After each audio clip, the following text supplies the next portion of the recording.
అయ్యప్ప స్వామి వారికి 18 అవతారముల దేవాలయాన్ని Brahmasri doctor yes Chandramouli గురుస్వామి గారు 2016 నవంబర్ 9వ తారీఖున జీవలింగేశ్వర స్వామి సన్నిధానం జీవకోణ తిరుపతిలో నిర్మించి సమాజానికి అంకితం ఇచ్చారు. ఇది చాలా గొప్ప క్షేత్రం అండి. ప్రపంచంలో ఎక్కడా లేదు.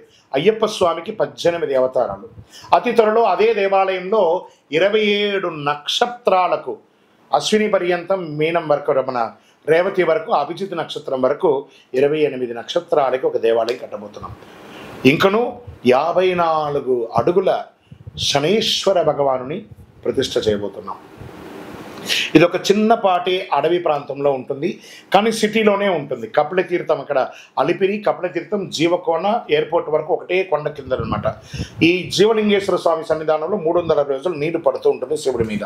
అలాంటి అద్భుతమైనటువంటి క్షేత్రంలో మీరు తిరుపతికి వచ్చినప్పుడు రైల్వే స్టేషన్ బస్టాండ్ నుండి 3 కిలోమీటర్, ఎయిర్పోర్ట్ నుండి 9 కిలోమీటర్ దూరంలో మన దేవాలయం ఉంటుంది. ఉదయం 6 గంటల నుంచి 11 గంటల వరకు, సాయంత్రం 5 నుంచి 8 గంటల వరకు దర్శనం ఉంటుంది.